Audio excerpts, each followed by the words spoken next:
எல்லோரும் நல்லா இருப்பீங்க, நானும் நல்லா இருக்கிறேன்.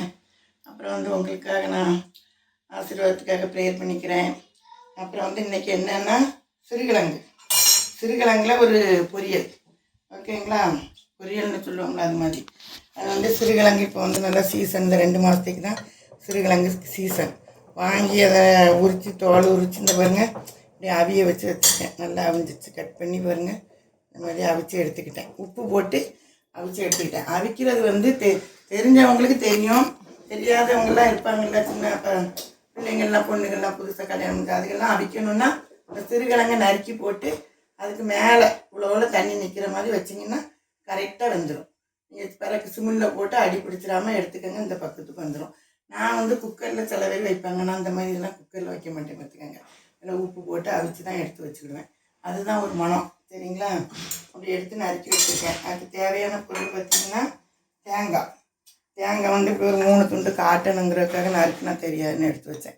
ஒரு 3 துண்டு எடுத்துக்கோங்க. இது ஒரு 400 கிராம் அந்த மாதிரி இருக்கும், 1/2 கேஜி கம்மியாக இருக்கும். 3 துண்டு தேங்காய், காரத்துக்கு ஒரு 3 பச்சை மிளகா, சீரகம் வந்து இதுக்கு 1 டீஸ்பூன். இந்த 3 வந்து நம்ம வந்து ரொம்ப தண்ணி ஊற்றாமல் ஓரளவு நல்லா தேங்காயோடு சேர்த்து அரைக்கணும். அதை எப்படி அரைச்சிட்டு வரேன்னு உங்களுக்கு காமிக்கிறேன்.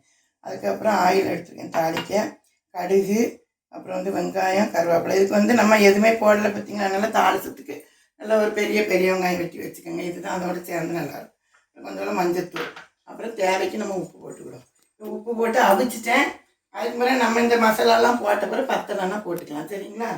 இப்போ இந்த மாதிரி நான் வந்து இதை திரிச்சிட்டு வரேன், சரிங்களா? இந்த தேங்காய் சீவி வச்சுட்டு தேங்காயை போட்டு சீரகத்தை போட்டு அப்புறம் வந்து இந்த பச்சை மிளகாய் இஞ்சி உடச்சி போட்டு எப்படி அரைச்சிட்டு வரேன், சரிங்களா? தண்ணி ஊற்றக்கூடாது.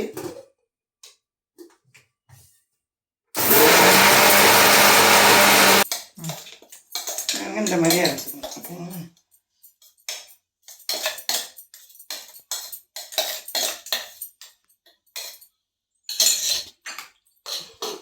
நம்ம வந்து நம்ம தாளிப்பு போடணும். இந்த மாதிரி அரைச்சி வச்சுக்கோங்க, ஓகேங்களா? இந்த மாதிரி இப்படி அரைச்சி வச்சுக்கோங்க. ஓகே, இதுதான் நமக்கு தாளித்து போடணும். ஓகே, அப்போ அடுப்பு வந்து ஆன் பண்ணிக்கலாம். அப்புறம் வந்து நம்ம ஆயில் ஊற்றிக்கலாம். ஒரு 2 ஸ்பூன் ஊற்றுங்க. ஏன்னா இது காய் வந்து அந்த மசாலாவில் தரட்டுன்னு பார்த்தீங்கன்னா, அதனால் இதுக்கு கொஞ்சம் தாராளமாக ஊற்றிக்கலாம். ஊற்றிட்டு எண்ணெய் சூடாகுது, கடுகு உளுந்தம் பருப்பு போட்டுக்கலாம். அதுக்கப்புறம் கருவேப்பிலை போட்டுக்கணும். அப்புறம் வந்து வெங்காயம் போட்டாச்சு. அதுக்கப்புறம் வெங்காயம் போட்டு நல்லா கருவேப்பிலை, கடுகு, உளுந்தம் பருப்பு, வெங்காயம் எல்லாம் போட்டு அப்படி கிண்டிட்டு இதுக்கு வந்து இந்த வறுத்தல் வச்சுருந்தேன் காணும் இந்த போட்டியா 2 வறுத்தல் வாசனைக்கு மேலே போட்டுருங்க, சரிங்களா? ஏன்னா மிளகா அரைச்சிட்டோம், அந்த வறுத்தலை எடுத்து வைக்கணும். அப்புறம் வந்து இப்போ நம்ம இதுக்கு வந்து இதை நல்லா இப்படி வதக்கிட்டு கொஞ்சம் கண்ணாடி போட்டு வதங்குதா.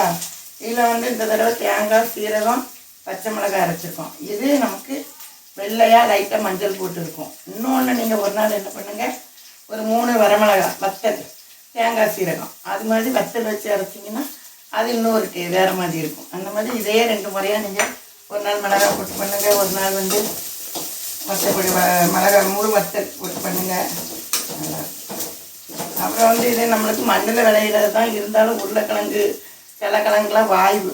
இது வந்து சிறுகிழங்கு வந்து நமக்கு அந்த மாதிரி வாய்வு கிடையாது. நல்ல ஒரு வாசனையான காய், கிடைக்காத ஒரு பொருள் சிறுகிழங்கு. வருஷத்தில் 2 மாதம் தான் இருக்கும், 1 மாதம் 1.5 மாதம் தான். அந்த நேரத்தில் நம்ம வாங்கி சாப்பிட்டுக்கணும்.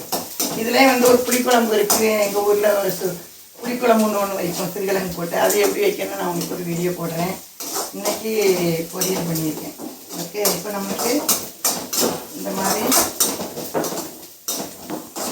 இப்படி தாளிப்பு இந்த மாதிரி வரைச்சில் நம்ம என்ன பண்ணணும், இந்த மாதிரி இந்த பொடியை போட்டுக்கணும். மறைச்சி வச்சுங்களா, இதை போட்டுட்டு இதுக்கு வந்து ரொம்ப மஞ்சள் பொடி போடாதீங்க, கொஞ்சம் அப்படிதான் வெள்ளையாக இருக்கணும். ஒரு 1/4 டீஸ்பூன் இவ்வளோ போதும், ரொம்ப மஞ்சளாக இருக்குன்னு அவசியம் இல்லை. இந்த மாதிரி போட்டு இப்போ இந்த இதுக்கு வந்து இதுதான் நம்மளுக்கு மசாலா பச்சுக்கோங்க. எப்படி வந்து பாருங்கள், அப்படியே நல்ல வாசனையாக அந்த பச்சை மிளகாய் வாசம், தேங்காய் சீரகம் அரைச்சோம் பார்த்தீங்களா, அப்போவே அந்த ஒரு வாசம் நீங்கள் அரைச்சிட்டு சொல்லுவீங்க. அதை அரைக்கும் போதே அப்படி ஒரு வாசம் வரும்.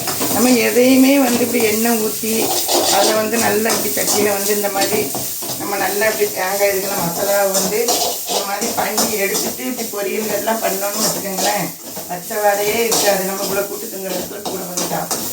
இப்படிதான் பண்ணணும் பார்த்துக்கோங்க. நான் எண்ணெயிலே வதக்குறது ரொம்ப பெரும்பாலும் நான் பண்ண மாட்டேன். எல்லாமே வேக வச்சுட்டு அது வேக தண்ணியை வடிகட்டவும் மாட்டேன். வடிகட்டாமல் சரி தண்ணி வச்சு அவிச்சல சத்து போகாமல் எடுத்து இப்படி பண்ணுவேன். எண்ணெயிலே போட்டு வதக்கி ஆயில் ரொம்ப சேர்க்காமல் நம்ம இப்படி பண்ணால் கூட்டும் நல்லா நிறையா இருந்த மாதிரி இருக்கும், டேஸ்ட்டாக வரும். இப்போ நம்மளுக்கு இப்படி வந்துட்டு பார்த்தீங்கன்னா காமி இந்த மாதிரி வந்துடும் பாருங்கள். மசாலா எல்லாம் பச்சை வடை போய் பாருங்கள் எப்படி உப்புமா மாதிரி அப்படி வந்துடுதா. இப்போ நம்ம இதை கொட்டிடுவோம். நம்ம இதை கொட்டிட்டு வந்து நம்ம பிடிச்சிட்டு பாருங்கள். சிறுகிழங்கு பொரியல் எப்படி வருதுன்ட்டு அளவு குறையாமல் இந்த மாதிரி நல்லா கூட்டு நிறையாவும் இருக்கும், சாந்து மாதிரியும் ஆகாது. இப்போ நீங்கள் குக்கர்லலாம் வேக வச்சின்னு வச்சுக்கோங்க, புதுசுன்னு வந்துடும். நம்ம இப்படி செய்யும்போது அது ஒரு நல்லா சிம்மில் வச்சுக்கோங்க. இப்போ அடுப்பு சிம்மில் வச்சுக்கோங்க. நம்ம வேக வச்சு மசாலா எல்லாம் நமக்கு நல்லா இதாகிட்டு ஃப்ரை ஆகிட்டு பார்த்தீங்களா, நம்ம எடுத்து பொரித்து ரொம்ப கிண்டனெல்லாம் அவசியம் கிடையாது. அதுக்கு தான் நம்ம வந்து வேக வச்சு எடுத்துக்கிட்டு நம்ம அந்த மசாலாவை எல்லாம் அந்த மாதிரி பண்ணிட்டு போட்டோம்னா நம்ம இந்தியை மிக்ஸ் பண்ணால் மட்டும் போதும். இப்போ வந்து நம்ம உப்பு பார்த்துக்கலாம். ஓகேங்களா, நான் வேகும்போது உப்பு போட்டு சிம்மில் வச்சுருங்க. இப்போ வந்து நம்ம உப்பு எப்படி இருக்குன்னு பார்ப்போம். ஓகேங்களா, இப்போவே உப்பு பார்த்துக்கலாம். ஒரு காயை எடுத்து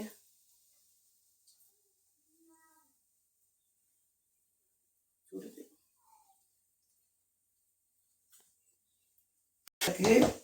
உப்பு தான் லைட்டாக பத்தலை. அதனால் லைட்டாக இப்படி நேரத்தில் கொஞ்சம் பொடி உப்பு போட்டுக்கலாம். காரம் அதான் கல் உப்பு போட்டேன்னா போட்டுட்டு மட்டும் உப்பு சரியாக இருக்கும். 2 பரட்டிட்டு அடுப்பை ஆஃப் பண்ணிக்கலாம். ஓகேங்களா, இது சிறுகிழங்கு பொரியல் பார்த்தீங்களா, எப்படி அந்த தேங்காய்க்கும் அதுக்கும் அந்த மஞ்சள் போட்டு எப்படி இருக்குது பார்த்தீங்களா. பாருங்க, இந்த மாதிரி பொரியல் பண்ணி அடி பாருங்க, ஒன்றும் பிடிக்காது, சதசதான்னு வராது. பொரியல் பண்ணி ரச சாதம், தயிர் சாதம், தண்ணி பருப்பு குழம்பு எல்லா இதுக்குமே இந்த சிறுகிழங்கு வந்து ஒரு ஹைலைட்டான ஒரு காயிலே ஒரு காய். ஓகே, இப்போ வந்து நம்ம அடுப்பை ஆஃப் பண்ணிடுவோம். ஓகேங்களா, எல்லாம் நல்லா கரெக்டாக இருந்துச்சு. சிறுகிழங்கு இப்படி போட்டு பண்ணி ஒரு தடவை நீங்கள் பண்ணி பாருங்கள். பண்ணி பார்த்துட்டு எப்படி இருக்குன்னு சொல்லுங்கள். இந்த மாதிரி இது நம்ம காயிலே இது ஒரு ஃபேவரட்டான காய். இந்த மாதிரி ஒரு நேரம் சிறுகிழங்கு வாங்கி வச்சு பார்த்துட்டு கமெண்ட் பாக்ஸில் சொல்லுங்கள். சேனலுக்கு ஷேர் பண்ணுங்கள், லைக் பண்ணுங்கள், சப்ஸ்கிரைப் பண்ணுங்கள். Thank you, bye. இதுக்கான இந்த மாதிரி வச்சுட்டு சொல்லுங்கள். Okay, by.